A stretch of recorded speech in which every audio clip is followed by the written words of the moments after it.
അരിപ്പ ഭൂസമരം മൂന്നാം ഘട്ടത്തിലേക്ക് തൊഴിലാളികൾ ക്വിറ്റ് ഹാരിസൺ ക്യാമ്പയിൻ ആരംഭിച്ചു. സമരം 1000 ദിവസം പിന്നിട്ട സാഹചര്യത്തിലാണ് ക്വിറ്റ് ഹാരിസൺ മുദ്രാവാക്യവുമായി സമരക്കാർ മുന്നോട്ടു പോകുന്നത്.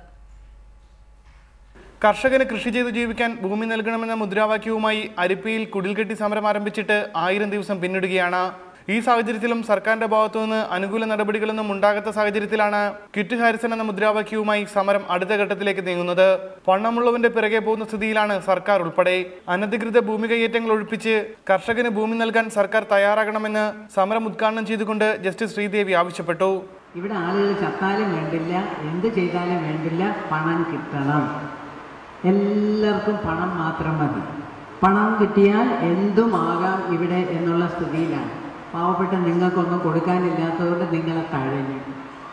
അതുകൊണ്ട് ഈ സമരം തീർച്ചയായിട്ടും ഈ നാട്ടിലെ ഇവിടെ കൂടിയിരിക്കുന്ന ഓരോ വ്യക്തിക്കും കൃഷി ചെയ്യാൻ ഇടമുണ്ടാവണം.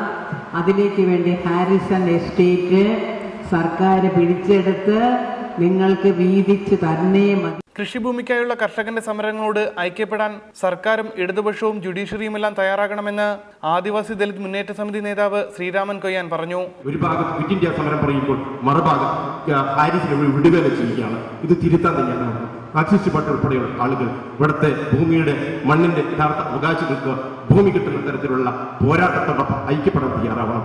അരിപ്പയിലെ കുടിൽകെട്ടി സമരം ഹാരിസന്റെ കൂടുതൽ എസ്റ്റേറ്റുകളിലേക്ക് വ്യാപിപ്പിക്കാനും തീരുമാനിച്ചിട്ടുണ്ട്. റിപ്പോർട്ടർ, കൊല്ലം.